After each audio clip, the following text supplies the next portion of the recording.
साथ आरएमएल अस्पताल से मेरे सहयोगी जैनेंद्र जुड़ रहे हैं। लेडी हार्डिंग अस्पताल पे सुरभि काक मौजूद हैं और मुंबई में अजय दुबे मौजूद हैं। जैनेंद्र, मैं आपका रुख सबसे पहले करना चाहूंगी, आरएमएल अस्पताल में इस समय क्या स्टेटस है? क्या जो शिकायतें दिल्ली सरकार के अस्पतालों को लेकर मिल रही हैं वो आरएमएल से भी मिल रही हैं कि मरीजों के साथ शवों को रखा जा रहा है और इलाज ठीक तरीके से नहीं हो रहा है? बिल्कुल शोभना, मैं आपको बताना चाहूंगा कि जो राम मनोहर लोहिया अस्पताल है वो केंद्र सरकार के अंतर्गत आता है। यहाँ पर असुविधा को लेकर के सवाल तो अब तक नहीं आया है, लेकिन सबसे बड़ा सवाल यही है कि यहाँ पर जो मरीज आते हैं उन्हें यहाँ पर एडमिट होने में काफी एड़ी चोटी का जोर लगाना पड़ता है और ज्यादातर मरीजों को जो है वो दूसरे अस्पतालों में मिसाल के लिए एलएनजेपी हॉस्पिटल में रेफर कर दिया जाता है। हालांकि उसकी एक वजह यह भी है कि आरएमएल अस्पताल में 137 बिस्तर हैं कोरोना संक्रमण के मरीजों के लिए और उनमें से 132 जो दिल्ली सरकार का ऐप है उसके मुताबिक 137 कुल बेड हैं और उसमें से 132 जो है वो ऑक्यूपाइड हैं, यानी केवल 5 बेड जो है वो आरएमएल हॉस्पिटल में खाली हैं। तो यहाँ पर व्यवस्था से ज्यादा बेडों की संख्या को लेकर के सवाल है कि जब इतना बड़ा हॉस्पिटल है और सुविधाएं हैं तो यहाँ पर बेड की संख्या क्यों नहीं बढ़ाई जा रही है। तो आरएमएल हॉस्पिटल में 137 बेड हैं, उसमें से 132 भरे हुए हैं, 5 खाली हैं।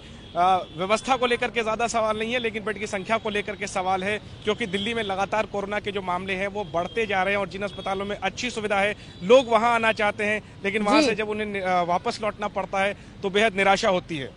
जी शोभना। जैनेंद्र, आप बने रहिए हमारे साथ और मैं अपने दर्शकों को बता दूं, अंकित गुप्ता भी मुझे दिखाई देने लगे हैं, वो भी हमसे जुड़ेंगे, उनका भी मैं रुख करूंगी, लेकिन मैं अपने दर्शकों को बता दूं कि शिराज की कहानी तो हमने आपको दिखाई, लेकिन अब कुछ और तस्वीरें भी देखिए। आलम यह है कि किसी की कोरोना रिपोर्ट तो एक दिन में ही आ रही है, वहीं कई लोग ना जाने कितने दिनों से अपनी रिपोर्ट का क्या इंतजार कर रहे हैं। हमारी ये देखिए आप ये खास तफ्तीश।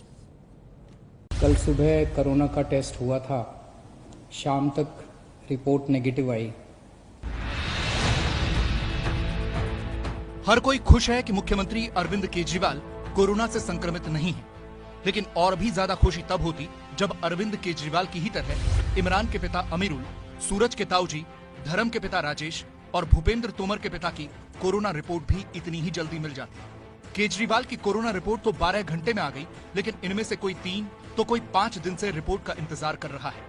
इमरान के पिता का कल देहांत हो गया, लेकिन ये नहीं पता चला कि उनकी जान कोरोना के कारण गई या किसी और वजह से, क्योंकि खबर लिखे जाने तक रिपोर्ट नहीं आएगी। केजरीवाल जी कहते हैं उनकी रिपोर्ट तो सुबह से शाम तक में आ जाती है, किसी की भी कोई भी बड़ा आदमी अगर बीमार पड़ता है तो उसकी रिपोर्ट सुबह से शाम तक आ जाती है, लेकिन यहाँ 4 दिन हो गए हैं, कोई रिपोर्ट नहीं है। रिपोर्ट के लिए बहुत दौड़ा रहे थे इधर से उधर। डेथ कब हुई थी? डेथ उनकी 26 तारीख को हुई थी। तो मतलब 5वें दिन आज आपको जो है क्रीमेशन के लिए आप यहाँ पर पहुँचे हो? Yes sir. राम मनोहर लोहिया में लेके गए तो वहाँ पे उन्होंने वहाँ पे भी उन्होंने 5 तारीख को पहले देखा, फिर सुबह से शाम तक लाइन में लगने के बाद टेस्ट हुआ, फिर उसके बाद उन्होंने कहा 5 दिन के बाद रिपोर्ट आएगी। दिल्ली गवर्नमेंट ने बड़े बड़े बैनर लगा रखे हैं ना रोडों पे, हॉस्पिटलों के अंदर, कॉल करो 1093 पे कॉल करो, आपको एक कॉल करने पे आपको जो भी आपको फैसिलिटी चाहिए होगी वो आपको प्रोवाइड हो जाएगी। बट मैम जीटीबी हॉस्पिटल के अंदर ऐसा कुछ भी नहीं है। लोग इसलिए परेशान हैं क्योंकि 2 महीने से ज्यादा के लॉकडाउन के बाद भी दिल्ली ने खुद को कोरोना से निपटने के लिए तैयार नहीं किया है।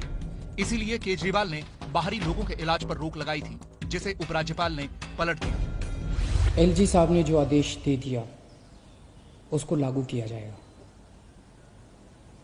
एलजी साहब के आदेश को अक्षरशः लागू किया जाएगा। सुनने में ये बात अच्छी लगती है, लेकिन आदेश का पालन होगा कैसे, क्योंकि दिल्ली में हर 14 दिन में कोरोना के मामले दोगुने हो रहे हैं। 31 जुलाई तक लगभग 5,32,000 केस हो जाएंगे दिल्ली में। केजरीवाल का यह बयान ठोस सबूत है कि दिल्ली के लिए आने वाला वक्त चुनौतियों से भरा है।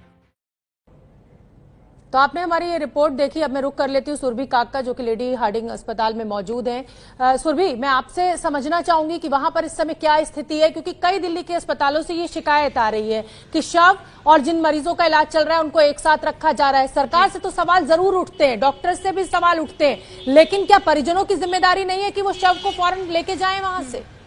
वहां पर क्या स्थिति है?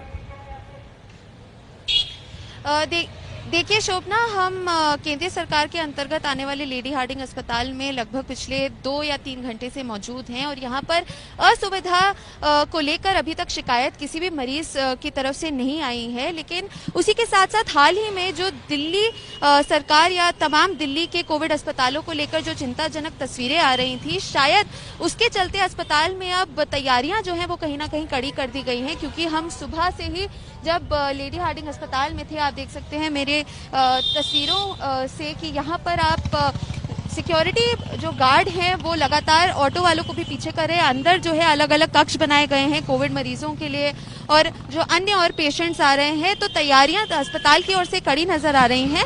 और रहा सवाल जो आपने शवों की बात करी, तो अभी मैं सुन रही थी कि जो रिपोर्ट चली वो कल गुरु तेग बहादुर अस्पताल की थी, जो एक रिपोर्ट उसमें से चली। तो कहीं ना कहीं जो शवों की बात की जा रही है, तो लोगों ने ये भी कहा कि उन्हें अंदर जो है वार्ड में नहीं जाने दिया जा रहा।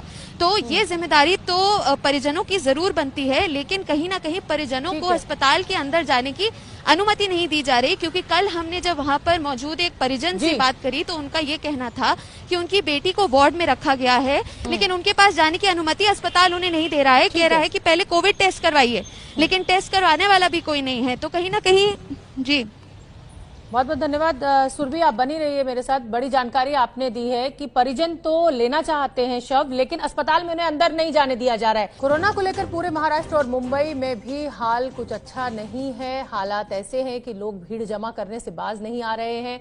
मजबूरन महाराष्ट्र के मुख्यमंत्री उद्धव ठाकरे को कहना पड़ा है कि अगर लोग एहतियात नहीं बरतेंगे तो लॉकडाउन बढ़ाना पड़ेगा।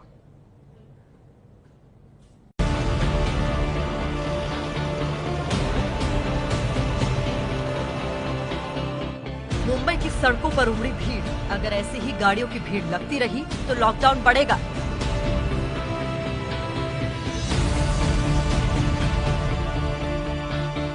मुंबई के मरीन ड्राइव पर भीड़, अगर लोग ऐसे ही सैर सपाटे पर निकलते रहेंगे तो लॉकडाउन नहीं हटेगा। बस स्टैंड और रेलवे स्टेशनों पर भीड़, अगर लोग दूरी का ध्यान नहीं रखेंगे तो लॉकडाउन और लंबे वक्त के लिए बढ़ेगा। ये ऐलान खुद महाराष्ट्र के सीएम उद्धव ठाकरे ने किया। हम लॉकडाउन से बाहर आने की तैयारियां कर रहे हैं, लेकिन अगर लोगों ने सहयोग नहीं किया तो लॉकडाउन दोबारा बढ़ाना पड़ सकता है। महाराष्ट्र में 30 जून तक लॉकडाउन है। हालांकि सरकार ने अर्थव्यवस्था के चक्के को चलाने के लिए थोड़ी थोड़ी छूट देनी शुरू कर दी है, पर लोग नियमों का पालन नहीं कर रहे, बेवजह भीड़ लगा रहे हैं, सड़क पर सैर के लिए निकल रहे हैं। ये हाल तब है जब महाराष्ट्र कोरोना के इस मामले में चीन को पीछे छोड़ चुका है और अब आंकड़ा अगले कुछ दिन में 1 लाख के पार होने वाला है, जो 94,000 तक पहुंच गया है। 24 घंटे में महाराष्ट्र में 3,254 नए केस सामने आए हैं, वहीं 149 लोगों की मौत हुई है। एक दिन में ये सबसे ज्यादा मौत और नए केस हैं। पिछले 24 घंटे में मुंबई में 751 नए मामले सामने आए हैं, लेकिन 97 लोगों की जान गई है। हालात बिगड़ते जा रहे हैं। मुंबई में केस 52,000 के पार हो चुके हैं। अब फैसला मुंबई की जनता को करना है, या तो नियमों का पालन कर ले या फिर लंबे लॉकडाउन के लिए तैयार हो जाए। तो मुंबई के मुख्यमंत्री उद्धव ठाकरे ने साफ साफ कह दिया है महाराष्ट्र की जनता से, अगर आप सहयोग नहीं करेंगे, ऐसे ही भीड़भाड़ लगाएंगे तो लॉकडाउन बढ़ाना पड़ेगा। अजय दुबे मेरे साथ लगातार बने हुए हैं। अजय दुबे, उद्धव ठाकरे ने कुछ भी गलत नहीं कहा है, जिम्मेदारी अब लोगों की है। लॉकडाउन में अगर ढील दी गई है तो लोगों को सहूलियत देने के लिए दी गई है, लेकिन अगर इस तरह भीड़भाड़ लगेगी तो कोरोना तो फैलेगा ही।